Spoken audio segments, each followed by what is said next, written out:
Please put your hands together and give a warm welcome to your host, Tim Bowser. Hey, everybody. How's it going? So we have a really good topic for you guys today, and I'd like to start it out at the end. I'm going to have each one of you just kind of introduce yourself, and then I'd like you to kind of lead off answering the question of where are we doing a good job currently with adding diversity into video games? So I'm first.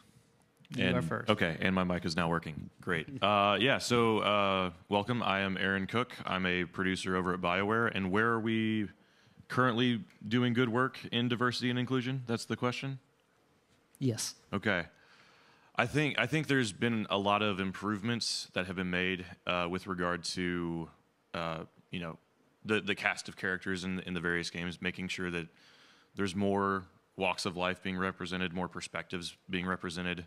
And I think there's a lot of really good happening in that space. There's a lot of good with if we're going to have, X individual in the game, this character is going to be portrayed by somebody who lives that life experience as well. I think there's a lot of positive happening in that area.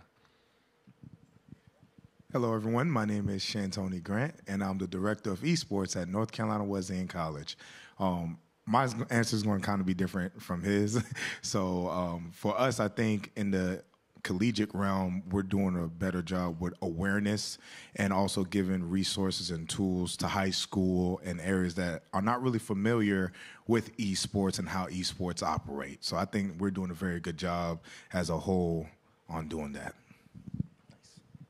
Hey, I'm Jamison Doral. I'm an advanced senior game designer at Insomniac Games. I think the thing that we're starting to do a little bit better with is with character creation optimization or choices. So when you're making a character for yourself in a game, making sure those options are as far-reaching and accessible for diversity as possible. I think we're continuing to improve that, and as a community, we're calling out when those aren't being reached and helping to make sure that that's has eyes on it. Hi, my name is Megan Danaher. I'm the head esports coach at Viterbo University in La Crosse, Wisconsin.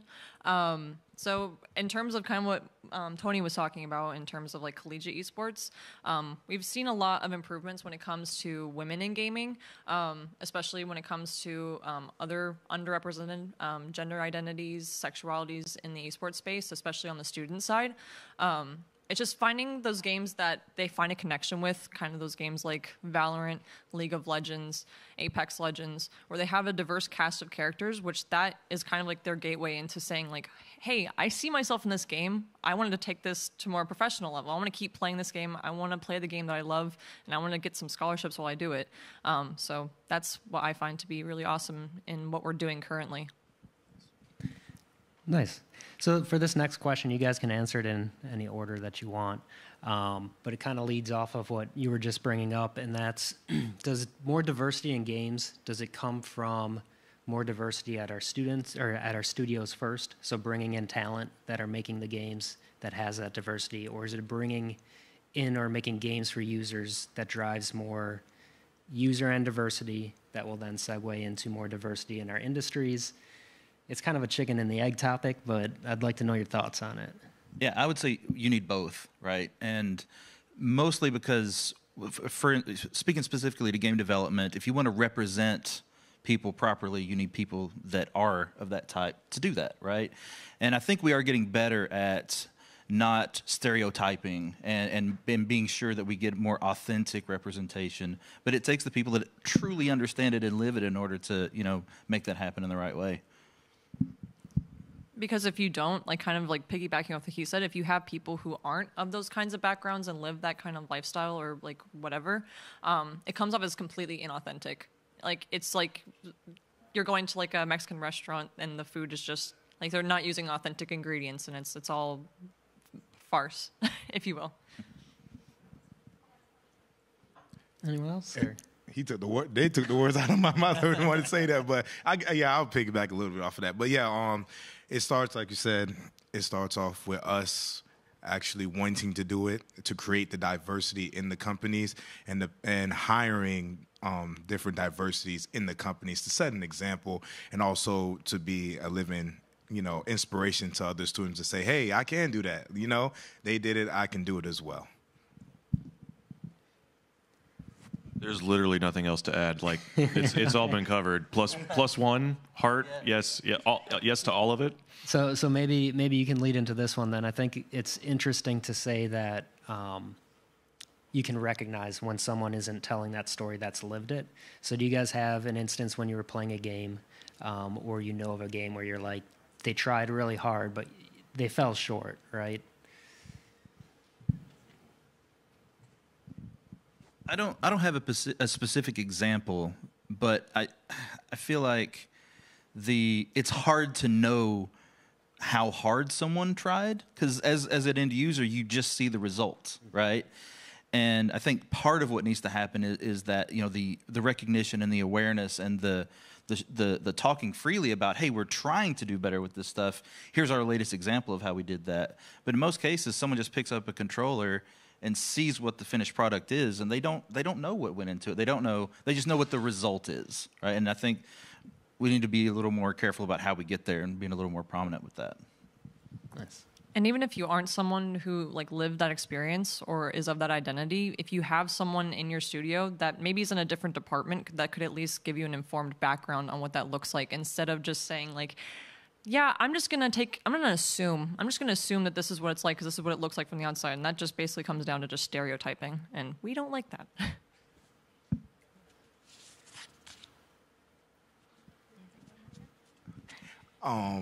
I think personally, a game, I'll say like a genre. So like JRPG, which is Japanese RPG. I love Japanese RPG and anime games. Demon Slayer, woo woo, number one. But anyway, in that, so like, I don't want to really say a game, but in those game areas, it's hard to make, a black character. It's Asia, whatever the case may be. But I would like to see a little bit more diversity in that area. I know I don't know the statistic numbers of how many, people my color play it, but I love it. And I would like to, create a character that look like me. Yeah, actually, now that you're saying that, I'm thinking through a couple games from some prominent developers. There's no reason they shouldn't have had the resources to make black hairstyles. And it's like you can get the skin tone right, and there's some things that you can do, but there's a lot of missed opportunity there. So yeah, I'm privileged enough to be in a situation where those aren't obvious things to me because I'm pretty well represented all the time, right? And I think, great, white dudes are covered. Let's figure it out for everybody else. So what's the biggest thing right now you see with studios then, other than just driving the game as far as being able to make the character any way that you want to make the character? What's some other things that studios could implement? Diversity in voice acting. Yes. Yeah. Yes.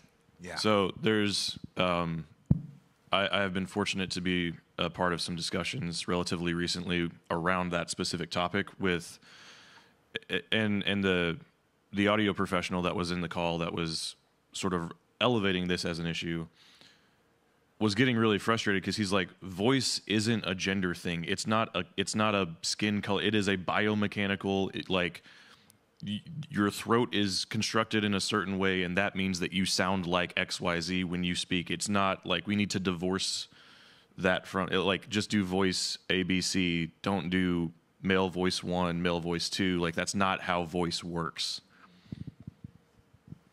That's pretty interesting. I never even thought of that in that way. So in kind of games like Overwatch and Apex Legends, where you have a cast of characters, whenever you're able to have diversity in each of the characters, and that they're not just diverse on the outside, but they're also diverse on the inside. I think that's really cool just to kind of see certain characters that go through certain things. So there's a character who's running away from their government because they're a whistleblower in the game. People who've gone through economic strife and they're making money for their family because that's a big thing. That the video game industry doesn't really touch on a lot is people with diverse economic backgrounds. So it's really cool to see that. And so it's really cool to see whenever the game takes their time with the characters to then not only just the surface level of, okay, yeah, they're diverse, but when you're giving a diversity of background and like who they are as people, because we're all different, we all have stories to tell. So it's really cool to see developers that take time. So like games that also kind of have like the comic book element to it too, where they have a mythos way past just the surface level like FPS gameplay, so that if you want to take the time, it's not forced on you, but if you want to take the time, you can learn more about these characters and learn about their backgrounds. So I find that to be really cool too. So I sort of have a question to your point there. Is that to say that is that like an example of tokenization where you're just like, we're just checking a box, we're going to add a black character and a woman so that like we don't get blown up on Reddit and Twitter, Yeah. and Like versus like actually fleshing out this is a person. They are just as fleshed out as anybody else. Yeah, like, so I love in certain games, especially I'm bringing up Overwatch and Apex again, like, there's voice line interactions that show that they're more than just, like, I'm girl number one, that I, like, have this ability, and it's really cool. It's like there'll be sometimes when you say thank you with the emote wheel for, like, someone giving you something, and, like, you'll see the character dynamics in between them. There's 2 lesbian characters in the game, and that whenever they say thank you, like, they flirt with each other, and I'm just like, oh, that's so cute. And, like, then there's other characters who hate each other, and they're like, I wouldn't say thank you to you in a million years, but thanks. So it's really cool to see, like, the games that just take it a little bit further. Then not just like again, guy 1, guy 2, and guy 3, and then girl 1, you know. You know, that's actually a really good point. People are complex, right? Like, just in general. And I think probably a good barometer for kind of deciding if a character you're developing is complex enough is, can you describe them in one sentence? Because if you can, it's probably not nearly far enough, right? Like, there's so many layers to people and that's what we want to hit on and make sure that everyone is represented in those ways. Well, Jameson, I guess to that point, like, and I'd love to hear it from the rest of the panel as well. Like, does it make more sense to not just say, can you describe them in one sentence, but like, are they equally as complex as everyone else that we've got represented? Like, is everybody on sort of equal footing here in terms of how they're represented? Absolutely. That is the goal, right? And I was just trying to give an example of, like, if you can do it in that minimum amount, that's not close enough, right? Sure. Yeah. I think that's a really interesting way to kind of push it. And so thinking about that, do you feel there's more importance to showing diversity in our character selection, how we make our characters, or having people in the story with that depth? Like, the end user, what do you think they're kind of connecting more with? Both. Because, like, you know, to Megan's point, to Apex, like, Loba and Revenant hate each other. And I love it. I'm like, ooh. I'm sitting there like, yo, like, and I look for things like that because it makes you feel connected with them, like, you know, your personal character, who you like to play with the most. And the backstories are cool. I think, you know, Overwatch as well. Oh, great job. Great job. So, yeah, I do think both of them are very important. Now, I know it's very hard, obviously, but those are very, very, very important. Yeah, I think it's important for the players of the games at the end of the day to connect with the stories that the games are trying to tell. So whenever you have in-depth characters that have, like, a wealth of backstory and you can connect with them maybe on, like, 1 or 2 points and you can find them to be engaging and interesting, that'll stick with you a lot longer. Like, I was a coach for 3 different titles. One of the titles, there is a backstory, but I don't remember it. It's not memorable. Like, it's a good tactical shooter, but at the end of the day, like, all the characters have different names, they all have different backgrounds, but I don't know who they are past just their name and what they look like. And I don't think about that game as much as I do with, like, Overwatch and Apex, because those actually have a breadth of background. And I can be like, oh yeah, Loba has this background, this background, this background. I love Revenant, like you said, like, he's so sassy in game. But you connect with those characters more, so you connect with the story, and that goes kind of to story games as well. Like, if you connect with the characters, that brings you into the world of the story, and you're probably more likely to remember the story where you remember some memorable characters. Like, the game I can think of off the top of my head is Borderlands 2. Like, those characters, like, everything about that game is just fun. It's fun. The characters are really interesting. They have really interesting backgrounds. But there's other games I've played where it's like, I played the game like 3 years ago, don't remember a thing about it. It had a cool boss fight, maybe. But past that, no, I don't remember it because the characters weren't interesting. So I think, kind of going to your point, it's like what makes the game is it's the characters that will bring you in and will make you want to stay in that world. Nice. So kind of switching directions a little bit, we've talked about diversity inside the games. I was reading a little bit about Xbox Copilot, where people can actually help control the games for people that can't play, the entire game themselves. Are you guys aware of any other kind of tech that's coming out that, may push diversity in other ways? Because I think that was pretty cool.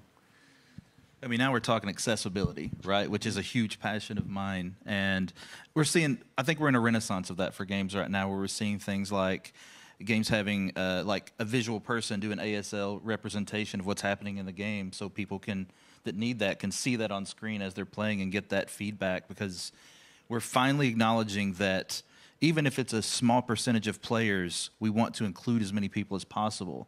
And for a long time throughout my career, things like, even for myself, colorblindness was something that was ignored because not enough people needed it. So it wasn't a valuable investment for the game. Whereas now what we're saying is, how do we make as many people able to enjoy this experience as possible? And that just continues to build, and I think we're finally heading in a good direction with that. I mean, I think there's also opportunities there for representation, right? Like, when's the last time you remember seeing a blind or a deaf character, or some character who was differently abled, right? Like, I know there's one example, but I can't remember what it was because it wasn't done well and it wasn't very well thought out. Like, I know we're both colorblind and, like, we take accessibility extremely seriously. But there's also not a lot great representation of people who are neurodivergent and have, like, there's a lot of opportunity there. The few instances that I've seen, it's a very unhealthy perspective, right? Like, this person has some mental issues that they're working through, so they're dangerous. Like, that's not a good way to portray people who are struggling and have challenges. Like, that just because you're going through something doesn't make you a dangerous person. It's an interesting. Oh, sorry, No, you go ahead. That's an interesting point. And I guess, have you seen, or do you feel like companies are starting to come up with an extended department that deals solely with diversity? And if so, do you have some talking points on it? Yeah, so I've bounced around a few different organizations. I've been a few places in my career, and more I'm seeing that there are chief diversity officers being hired at the corporate level in a lot of companies. More and more there are employee resource groups where it's a corporate sponsored, there is an executive person who is an ally, who is a part of that community, who pushes forward their agenda. And it's everything from pride and LGBTQ plus to Asian American and stopping Asian hate to differently abled individuals. Like, there's a lot of it's becoming more and more common and more prevalent in my experience and from what I've seen, that these companies are like, we have people, we need to treat them like people, not just resources. I kind of just want to touch on, like, going back to the previous question just really quick, because it's the same story, but, like, I think indie game companies are doing a really great job of this, because they're kind of like they're their own boss, they're doing their own thing, they don't really have a whole hierarchy of people that they have to go through. I find it kind of unfortunate that some stories are being left behind because of interactions with other countries that have really big censorship laws. That's just kind of something, like, I don't really know how to talk on that, but it's just kind of unfortunate to see that happen in our industry, because there's an instance that was in Magic the Gathering where there's two lesbian characters, Nissa and Chandra, two planeswalkers. But they had to, like, completely, essentially just block out that entire storyline because there was MTG Pro Tour in, like, China. So it's like they, like, retcon that entire story just because of one country and, like, the place that they were playing. And I was like, what the heck? that sucks.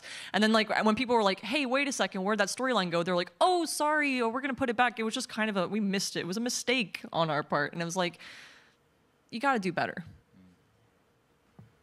So that's a good point too, where a lot of people kind of backpedal when they're sort of caught up in something. That was one great example. Do you guys have any other examples maybe where you saw a company sort of backpedal, they pulled back on something, and they didn't want to come clean with what they were actually doing? Well, I mean, when you look at the state of Activision Blizzard right now, right, and you talk about how Like that doesn't happen overnight, right? Like and this is my favorite example right now because we're living it. We still have not seen them take the kind of action that they really should with this. And most of it is because not only was it enabled throughout, there was management that knew about this. There was people involved in places that should be protecting their people and not putting them in compromising situations. And that kind of leadership in the right places is what you have to have internally, plus the transparency and the acknowledgement and the promise of doing better. And not backpedaling is not what should ever be happening. It should be acknowledgement and moving forward to a real solution. Like, I used to play Overwatch, like, religiously. I had lots and lots of merchandise. But as someone who played those games for a long time and had put my trust in that company, it was completely broken. Like, I love World of Warcraft because that was the game that, like, got me into esports. And I'm still doing esports now. But, like, it hurts because, like, that was a game that had developed me professionally in a way almost. And it sucks to see that. And the thing is too, it's not even the developers that were making the game, like the people on the grassroots part. It was the upper management. So it just sucks that it reflects on their entire like brand that happened, because you don't want to punish the little guy. It's not their fault.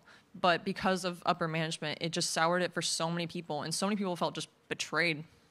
And because they had put lots of hours, lots of money into those IPs, for the company just to completely betray their trust and betray their customers.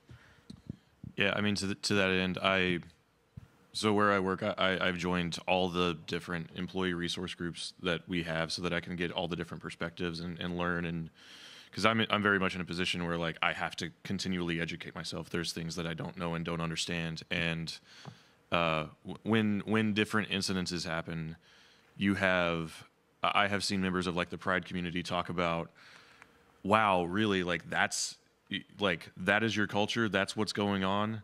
You in public represent these characters and do a decent job, but, like, in private you don't care.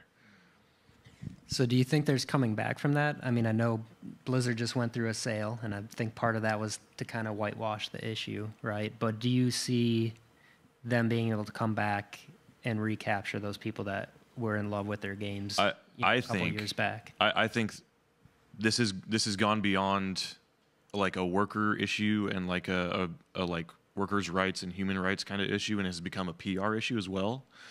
And the way that you come back from that is you get rid of the people who were part of the problem, you get rid of the people who allowed the problem to happen, and you replace them with people who, like, are very well known for being an ally, taking a stance, who have a track record, and who stand up for everyone. It's kind of hard to say. Oh, go ahead. No, I just said that was well said. That was what I was thinking. He just took the words right out of my mouth. So you go ahead and make. Just the long and short for me personally. I know a couple other people feel the same sentiment, but it's gone on for so long, and the issue has not been addressed it's like going on a year now, right? Yeah. Like, it's going on for several months, and it's just like the fact that there hasn't been an acknowledgement and a change in any stretch or form. Like, there's been people calling it out from the company side, but there's not been any change from the actual company, and it's going on a year. So it's like, unless Microsoft can do magic, then I don't know if I could personally ever go back. Now, to that, I know they try to whitewash it, but if they can do magic, that would be something special, because it's, they just bought it, it ain't their fault. So if they do clear house and hire the people, like Aaron was saying, to help the culture and also bring awareness to it, then I think it would be good. Well, and to that end, I don't think you necessarily even have to hire from outside. Like, I'm sure that there are really good people internally who are great champions, who have the skill set to move up and to take on more, who could be great resources, and, like, they don't have to get used to the ecosystem of the company, and like that. There are opportunities internally that they are missing, just period. I think it's something, I mean, no one wanted to see happen, but do you feel like it's opened up the eyes to other companies to sort of search out some of that's maybe going on in their studios? And if so, do you feel like studios are equipped to kind of handle that right now and try to fix it? I think it's certainly been eye-opening, and I think some places are taking it more seriously than others. I've heard from peers and colleagues how, like, we're all connected and we're talking about what we do in the industry with our peers, and oh yeah, when that happened, like, this is what we did, or this is how we handled it. Because like it's been eye opening, because you'll see some organization not handle it well, and now you feel uncomfortable being there, and so there's a lot of people that jump ship as a result of that. Not necessarily even from Activision Blizzard King, but from other organizations that were unaffiliated because they didn't handle it well. They did like a 2-hour presentation and said we're good, and that's not. And then I'm fortunate to be a part of an organization that takes it very seriously, and we had the 2-hour presentation, and this is how we want to move forward. This is how we want to grow and evolve. This is how we want to make sure that we're continuing to be a great, welcoming place for all. So it's kind of covered the gamut of different responses. Unfortunately, it hasn't all been net positive. I think the biggest thing to keep in mind with something like this is that acknowledgement is always the first step, right? And in the case of an Activision Blizzard, this is an extreme example. Hopefully it's an extreme example, right? Where, like I mentioned before, it's gone on so long that it became this thing, and I'm a firm believer it only does that with the enabling, right? And the good thing about this scenario is what I've seen from a lot of companies and studios is they now are looking very closely at themselves and saying, are we doing enough? Are there things we're developing committees to help look at this stuff specifically, and at the very least, it's even if companies weren't ready to do this yet, these kind of situations kind of force their hand and make them take that look and see if there's ways it could be improved. And the answer is yes. No matter what they're doing, they can absolutely continue to do better. For the college esports side, there's been like a huge perpetual issue just in general with how recruitment goes, because we don't have the NAACP and other things of that nature. I'm beginning to hear lots of whisperings. There's a new organization called the ISE, the Interscholastic Esports Association, which is trying to bring some form of structure to that industry, because as of right now and as before, it's been pretty predatory. Just the way that there's no set protocols. And I think with the things going on at Activision Blizzard, it's kind of making like the entire esports industry, like the whole swath of it, like it's a reevaluation of like, we're doing things like, we can't use the excuse of it's the Wild West anymore. It's been over 20 years, 20, 30 years at this point. We can't keep saying, oh, it's the Wild West. We can kind of do whatever we want. We're making the rules. You can't do that anymore. That's not an excuse you can use for like the behaviors and the actions that you're doing in the esports industry. So thank you. Thank you. But it's nice to see that like kind of it's like an awakening across the industry, from like the developers of the games, the designers, developers, to like the esports scene, from like the pro orgs all the way down to the college level, of like everyone kind of being like, okay, we've been going full steam ahead and not thinking about what we're doing, kind of like a bull just running wild. I think it's time that we stop, reassess what we're doing and what are we doing wrong, because there's something wrong in all of our fields. And I think that kind of goes for every industry across the board. Like we all have something going wrong. There's always something going wrong, even if it's a little thing. But it's good to kind of we're now at the point where we're like, okay, let's reevaluate, reassess. What can we do differently, and what can we change? So I know we're kind of moving down a different path from where we started, but interesting thought popped into my head as you were talking, and part of what you're trying to do with games, adding diversity, is to bring in other people and how they feel about certain things. When you have a company like Activision, Blizzard, that went through something like this, and people left on their own accord, right? And people were let go that didn't want to leave. For the ones that left on their own accord, do you feel like their reputation may be tarnished, or they have explanations to do going into interviews, or do you feel like they're not harmed by overall what happened? I think something that is for sure in the games industry is across the board, the success of a title generally is not a reflection on the individuals, right? Just as a general thing, right? If a bad game comes out, it's not because the developers were bad, right? We almost always give the benefit of the doubt of you probably were able to excel in what you were doing individually, regardless of what the total outcome was, because of all the other things that are involved. There's business stuff that's way out of your control, all that stuff, right? I think the same thing applies here, which is And almost every one of my friends, well, no, every one of my friends that I've talked to that have worked there during that time, they all feel like victims too. At the very least, even if they weren't directly affected, now they're like you say, they are concerned that this is kind of touching on them. But I'm not seeing that from people that are talking about hiring. I'm not seeing that any kind of like, oh, they worked at Blizzard, right? Unless they're one of these people that you know are caught up in this, right, or at least publicly caught up in this. Yeah, I mean, very much to Jamison's point. I've seen instances where people have come from Blizzard or leaving Blizzard, and it's like, yeah, of course, yeah, that doesn't align with your values. Of course, you're leaving. That makes sense. Right. Like they are the people who weren't perpetuating the problem, and in many cases, it's very clear who a lot of those individuals are. I'm sure there are a few that managed to fly under the radar, but for the most part, it's been, yeah, I understand why you would want to leave that environment. I've actually had a peer who went to Blizzard as this was all unfolding because she was like, I get to go be part of the solution. I get to go help. I get to go make all of this better. And she was really excited to go join Blizzard as like, it's just on fire. That's a pretty interesting story. she's a savior. It takes a lot. Yeah, she could be a savior. Save me. Well, go ahead. I'm sorry to interrupt. Oh, no, I was making little. Okay. All right, so we're getting closer to a point where we're going to open up for questions in the audience. But did you guys have any kind of closing thoughts that you want to add, or something you want to bring up that you felt like we should have discussed?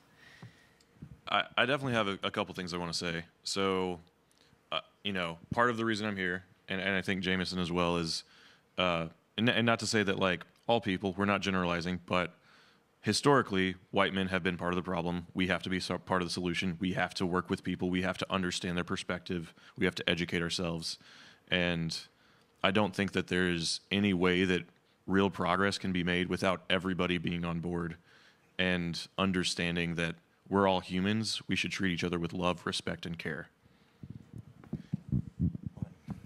For diversity in the company place, I do feel that we need to take initiative and go get those jobs, go apply those jobs. Don't feel, discouraged because, this company has such X amount of percentage of this type of people or this, and this. Just go get it, because at the end of the day, you are your own enemy. And, growing up, when people told me that, I was like, but they're literally right. You're your own enemy. You guys might have more skills than anybody at that company, but you just scared. Like, you're scared to go get it. So for me, my closing statement would be, don't be discouraged for whatever race is there. Just go get it. Yeah. I think one of the things I want to make sure that we touch on is, making sure that we're diverse in the workplace starts way earlier, right? And that's in making sure that everyone knows that they have a place in tech, that everyone knows they have the ability to do whatever they want to do. Because I know as I was growing up, those opportunities weren't there for everyone, right? And we got to make sure that they are. And to do that, in the meantime, we have to overcorrect. We have to push really hard and build awareness and give opportunities so that we make sure that everyone that is interested in fields like this get that opportunity and get the education that they need to be able to do the thing that they've always dreamed of doing without someone assuming they're not capable because of who they are. So if you're someone who wants to be in the esports or games industry in general, there are lots of resources out there. If you are from a marginalized community, if you're disabled, all the things. There are organizations like the one that I volunteer for is Queer Women of Esports. There's the Game Hers. There's so many other different organizations that like there's an ad nauseum list of awesome people who are working to try and give this community resources to make it. So, like, if you want to talk about that afterwards, please let me know. I'll give you all the resources because these are places that you should be in. Like, that's even if you don't really want to, if you kind of just want to be a supporter of these people, it's an amazing think tank, and they do amazing things for the community as a whole for both people who want to be on the game side, like development and creation, as well as like the esports side. So there's awesome communities out there. All you got to do is look for them. Cool. That was some awesome information, and I'm sure you guys have some great questions. So if you wouldn't mind, you can come step up front and... Yeah, we'll open it up. Maybe. Can we get the front mic on?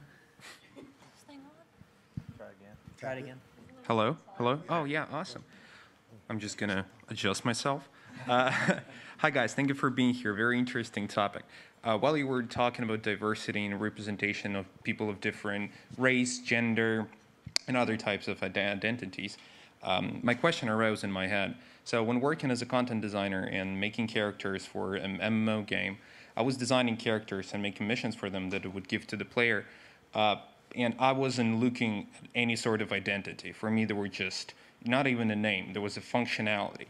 And in my head, the logic was that even if I would to place a person of any type of identity on any character, it would still work.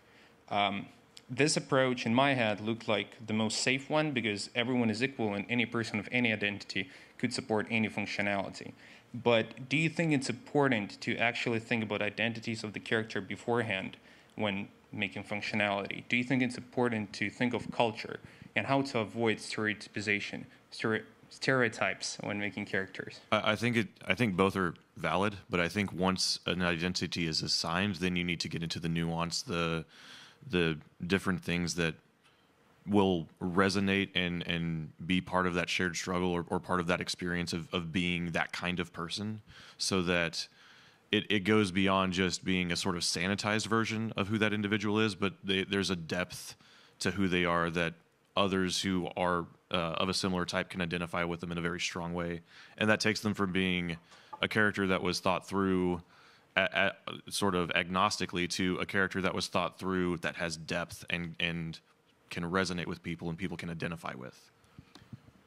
And with that, with the culture aspect, obviously we have books and resources so you can identify different cultures and different characters that you want to create, and you go, oh, this is the type of culture they have. That would be cool for this character, and whatever the case may be. So you have a diverse character creation.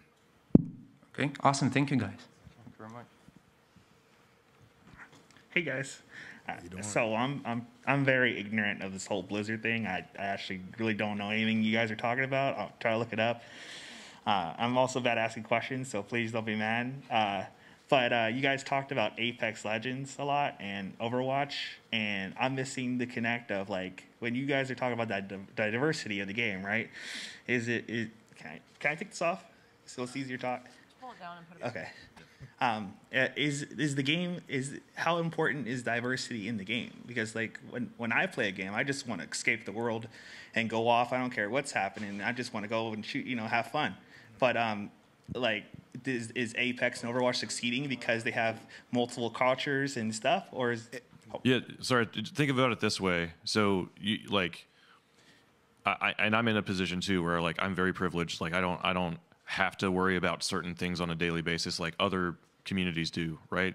Like, there was some recent legislation in Texas that was a very direct attack on trans rights, and so I'm not having to worry about that on a day-to-day basis like some of these parents are, like some of these individuals are.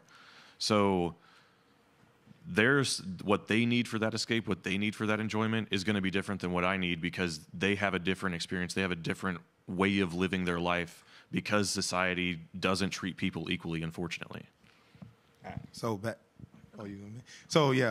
to what good point for what he said and what me and Meg was saying about the characters. Yeah, like, it's different backgrounds and things that we could relate to. So some characters, well, all the characters are different, and it's like a relationship. You build in that connection. So for, like you said, for you just get in, you get an escape. For us, if we hear the backstory and we can relate to what they go through, or the little things that they do, or it might be a little emo or whatever, that's be like, oh, that's cool. So for me, it's definitely the behind the back scene story and what happened and how they got there. It's like a storytelling, but it's not really storytelling, if that makes sense. Yeah. So I like to kind of phrase it as, like, there's Call of Duties in the world where it's a good game, like the gunplay's fun, it's fast paced, but, like, when it comes, if I wanted a little bit more from it, so, like, let's say I'm turning off my computer, I'm sitting in my bed, like, if I wanted to read a story about Call of Duty, there's not any, like, content for that. The thing that makes Overwatch and Apex unique is that you can take that experience past the game. So the game functionality is awesome. It's great. I love the gunplay in that game. I love the gunplay. I love the movement. It has the best movement in BRs, in my humble opinion. But the thing that makes it unique, and it's not required because Call of Duty, it's still making thousands of dollars like on the daily without having a backstory and without having a lot of diversity. But with games like Apex, it's a great game, but with a lot of extra goodness to it because of the diversity. Gotcha. Thank you guys. Appreciate it. Hello. So my question is more towards the studio aspect. So as we've seen with like Activision Blizzard and to some extent Riot as well, would you say that there should be more consequences for these like offenders, these kind of a thing? Because we've seen like mandatory arbitration in a lot of these cases being thrown around a lot, which is to the people who are uninformed. It's basically the company can sort of, what's the word I'm looking for? Decide on the final outcome of these kinds of cases. So I just wanted like your thoughts on this kind of thing. Yeah, I do agree that in many cases it's not punitive enough sometimes, but I also think that we also need to afford people the chance and opportunity to grow. We're humans, we make mistakes. Now, some people want to make those mistakes and want to have a pattern of that behavior, but they still need to be able to learn from that and grow and develop. But if they are an offender, if they are somebody who is part of the problem and they're allowed to stick around, it can make it a very unsafe feeling workplace for others, which hurts productivity, it hurts the product, it hurts the team, it hurts your stock price, right? Like it's just going to be bad all around. So I do agree that there should be some more punitive measures for many of these cases. Right. Thank you.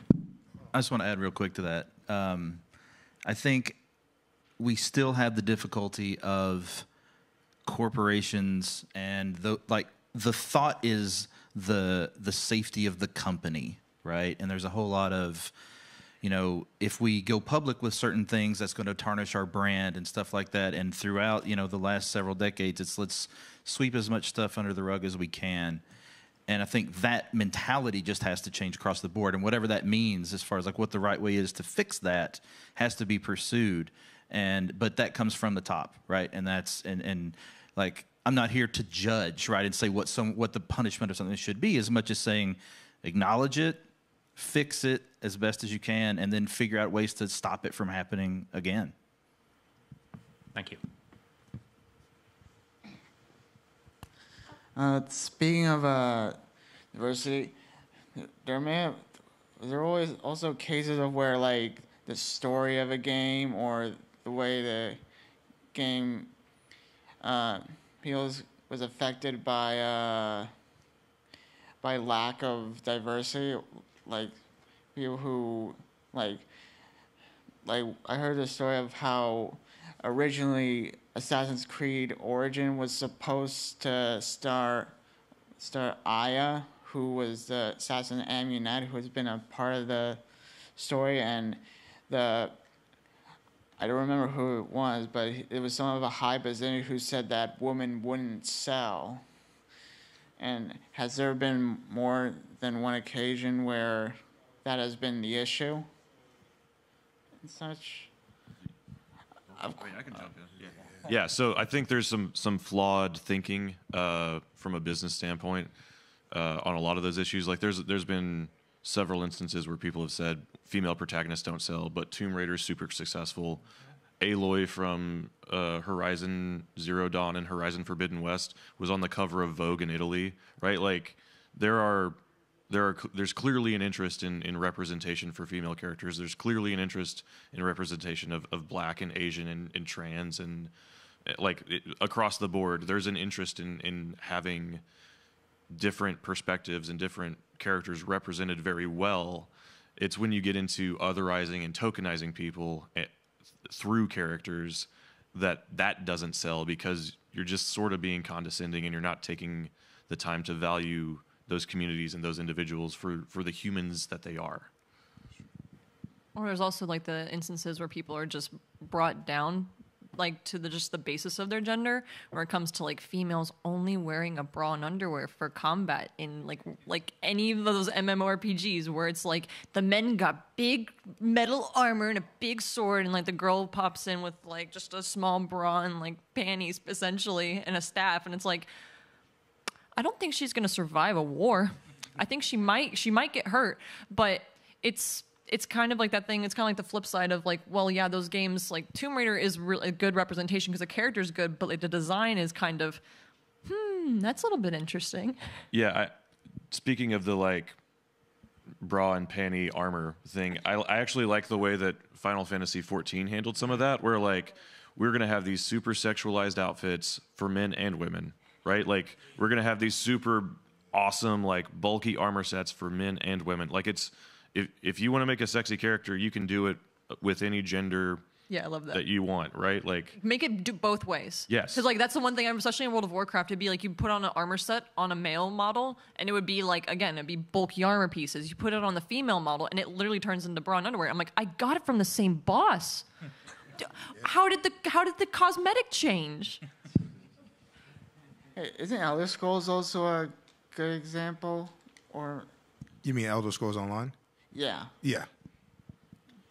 Okay. there, yes and no. There's a few instances where like, well, the issues that they had, they dialed back, right? So that there was an issue where the Redguard armor wasn't equally represented, like or representative like it was in Final Fantasy XIV, like we were talking a second ago. But they recognized that and they like walked it back and made it more balanced. And that's a good thing. As long as they see the mistakes and they could just fix it, I'm okay with that. Yeah. I'm okay with that. Thank you. Thank you. I have some YouTube questions. Oh. I don't think this is on. It'll just come up with my computer.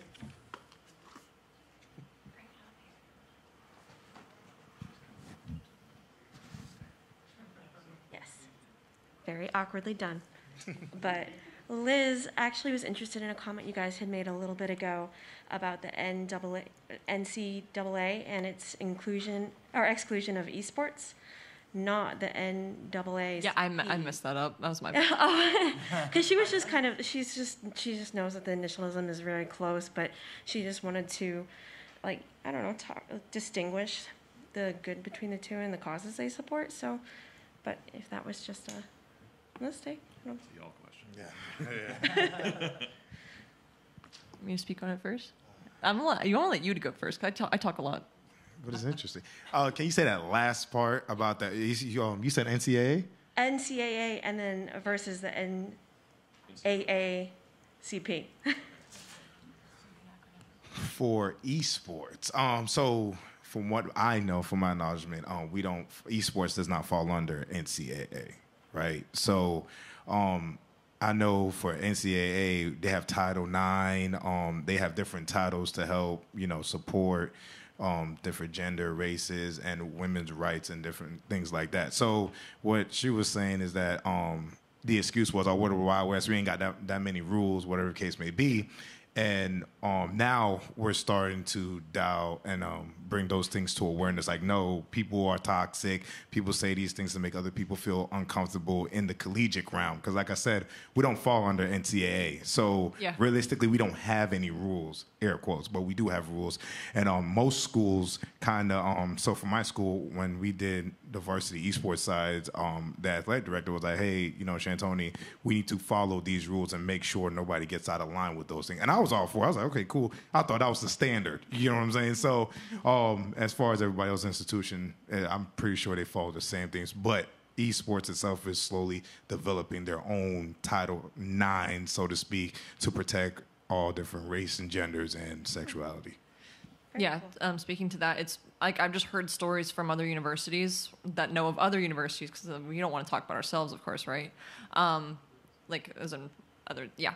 But what I would hear is like people, they would like directly reach out to a student on Twitter, which that's not something you would do in football. You wouldn't, and some people would say like, yeah, I messaged him on Facebook. And it's like, there's a boundary that you don't need to cross with these students because they are children and you are an adult. And there's been multiple times where like you'll walk down the entire recruitment process until like the very end, and the mom's like, "Oh wait, so where's my son going? What's happening? He's going to school for." Wait, hold on. I need to go back to the beginning of this conversation. So that was what I was kind of referring to, and the fact that there's and they like to say like, well, I can do this because there's no like setup, there's no rules to all those things. It's the Wild West. So that was pretty much what I was touching on. Is like we need to have structure across the board from big companies to the college level. So I actually have a question about some of that.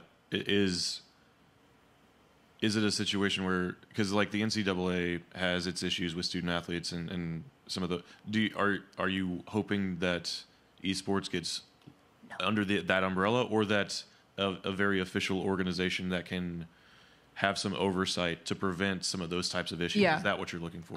I personally, I would love to become a part, like I want all of Wisconsin to become a part of the ISEA, which is the Interscholastic Esports Association for K through 12 esports.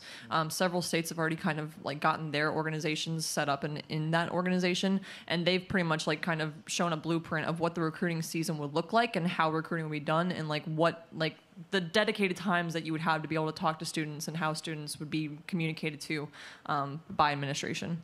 To Meg's point, yeah, so our recruiting is year round. Like, there's no rules like in the NCAA. You can't. So I have a couple colleagues, you know, they're coaches at the school, and they were telling me, yeah, they can't talk to a student or see a student this amount of time. And even off season, they can't be there to coach them, but, you know, things like that. But for us, it's wide open. I just be like, hey, you want to come here to, you know, do the recruiting process? Like she said, your mom was like, where you going? I can't afford this, or, you know what I'm saying, type deal. So, yeah, it is wide open, but there's no excuses for that. There is none. So, yeah. Okay, wonderful. Thank you. I have a few questions, but I'm only going to butt one more. Brandon wants to kind of get an idea of what you guys think. He is a white male trying to get into the gaming industry. So what are some things he can do to help with the diversity in the industry? If you could just elaborate a little bit more on that. So the problems that I have seen from some colleagues who have some opportunities for growth and improvement don't take credit for other people's work. If somebody does something awesome, point it out, say that was really cool. Hey, everybody, let's look at the cool thing that this guy did, right? Like, let's elevate each other. And when if you end up in a position where you're hiring, you look at the skill set, but you also look at like, what's the perspective that we need? What are the things that the team is lacking that every individual could bring to the table? Because if you do it just based on skill set alone, like you're always going to miss out on opportunities. You need to look at what is their perspective, what are the other things they bring as a human beyond. Like I could find a dozen people who check my skill set box, but how are they going to fit into the organization? Mm-hmm. I'll quickly add, as someone that sounds like they're trying to get into the industry, I think it's important to make that part of the discussion in your interview process, right? Like asking, what is your company's, policy on inclusion and diversity? And if they are ready to talk about it and they're excited to talk about it, that's the kind of place that you want to go to. If in that interview process you can see that that's not something that they're concerned about, I think that first step you can make is deciding, is this even the right place for me, or is this where I go and start to help make a difference? Like, it has to be forefront of your mind, and you have to be vocal about it and make it a part of your decision process. Great. Thank you guys very much. I'm going to let everybody else, hopefully I'll come back up. Thank you. My turn. Are you ready? So earlier you mentioned Borderlands 2, and I was going to add to that and kind of ask a question where it has a very serious narrative where it's anarcho-capitalist and there's a lot of oppression and all that. But when you get to the cast of characters, everything is extremely lighthearted. Characters like Scooter, Ellie, just the Hodunks in general, the Zaffords, Salvador, the list goes on. When it comes to kind of creating a character in the sense of a lighthearted, the game is intended to also be kind of funny. How do you know how do you know when you're going too far? So I think it's depending on who you are. Because some people like dark humor, some people it depends on who you are. But you also have to be conscious about who you're marketing to. because yeah, it's rated M for mature, but let's be real. You know, some kids like, oh yeah, this is just a shooter game, but when they say, you know, comments, you're like, whoa, like what? Like what's going on? So that's my take on that. And Tiny Tina's the best. Yeah. With Borderlands 2, I think that they do a really good job because they have lots of those funny, lighthearted moments, but then they have those moments where like the humor breaks, and then you have that serious moment where you're actually like, because that's kind of sometimes how the world is sometimes, where like kind of what's going on in Ukraine. Like I can like know all about the stuff that's going on over there, which is absolutely horrible, and that like please help however you can with donations and stuff. But like when you see that going on, but then the next second you're opening up TikTok and you're watching a video of a cat, like it's like those breaks that Borderlands 2 does, where it can have the humor, the lightheartedness, and like talking about a situation in a lighthearted way, but then like there is a moment where you can't laugh about it anymore, and like you're forced to kind of face the reality of that. And I think that that's like kind of one of the really nice things that they do in that the design of that game is that you can be super lighthearted and have fun with it, but then there are the moments where you're like, oh wow, that character just died in the worst way possible. Yeah. Like her powers got taken in the worst way. Oh my goodness. And then you can kind of like, because they ease back into it. It's never like a huge like, they don't like aha, horrible moment, someone just died, haha, we're having fun again. They ease back into it. Like they have like those moments where whenever I can't remember her name right now, but whenever she lost her powers, Siri. Yeah. Maya or Siri? It's Siri, right? It was in Borderlands 3. The Firehawk. Firehawk, yeah. Siri. Yeah. Whenever she lost her powers, they went back to the ship, and then there was like a cooldown period before you went back to another planet and you were getting stuff. So like they had like moments where it was really funny, super serious, cooldown, and then you kind of ease back into it. It's just all about timing. That's like it's called comedic timing. Yeah, but I think to more directly address your question, ways to like know that you've gone too far. I have a colleague who he had worked on a series of games that are known for like their raunchy humor and things like that. And they had a group internally that would be like, hey, that's a really racist joke. Like you're punching down. That's not funny. Like we're not on equal footing here. And you're like making a horrible comment about us. Like that's gone too far. And then they'll come back and they'll be like, well, what about this? Is this okay? And it's like, actually, that's really good. Like that's a great joke. Like keep that one in. So consulting people and making sure that you're getting the perspectives that you don't necessarily have. That's how you do it. Yeah, and then that goes back into like the whole have the studio itself be diverse. Yeah, exactly. Yeah, because I know like with like the Hodunks, it gets like they dig really deep into the whole like inbreeding haha funny banjo playing rednecks or whatever. Like I think it's funny. I'm from like a little town north of here, but I think it's funny. Thank you. Okay, we have time for one more question. Hello. Hello. Well, we have a time for, okay. So basically, when it comes to like, you know, representing a cast of like diverse people, I'm a narrative writer / game writer. So one of my things is I like the ideas of not just representing, you know, different races, right? You know, not just like skin deep, right? But more of actually making a conversation about who these people are in a more human way. Like there's characters that are like, you know, very atypical of the culture that they come from. One of my favorite examples is Samira from League of Legends. She is very bombastic and like killer. And like a lot of people don't really see or like have the opportunity to like put themselves in those kinds of shoes, and I find it hard to you know, both like actually represent but also like actually break away from the stereotypical representation of a character. So my question is basically, what do you guys what is your personal view of like how to actually break stereotypes rather than just actually creating them, you know? Yeah, so I'll answer quick because I know we're short on time. And I'd love to hear other perspectives on this too. Not a question, sorry. No, you're fine, you're good. I think you kind of have to know what the culture is, what the stereotypes are, to know how to play against type and to do something that goes against the grain in a meaningful or interesting way. Like if you don't know what the guardrails are or what the societal expectations are, the cultural expectations are of somebody, it's hard to sort of adapt that in a way that subverts those in an interesting way. Damn, that was really good. For me, I would say have different perspectives, because there's certain stereotypes that you don't know.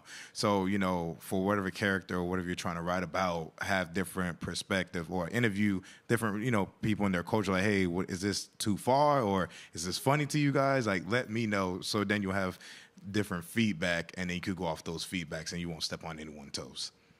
Honestly, I would just this is kind of coming from just I used to be a creative writer. That was my first degree.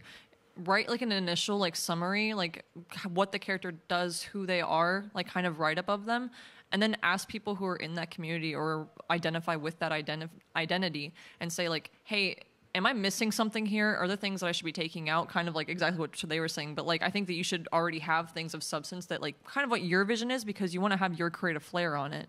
But create your vision of the character and then bring it to other people. And and you can say, hey, can you please just cut this up for me and tell me where I'm wrong? Tell me where I'm wrong. Tell me where I need to add some things. And just be open to that feedback, because constructive criticism is the best kind of criticism. Always take it. Always take it. I'd like to thank you guys for joining the panel today, and thank you to the audience for coming. Thank you all. We love you. We love you.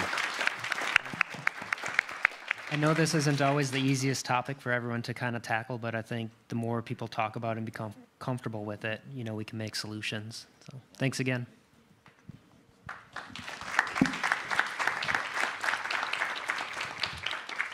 Thank you all so much for coming.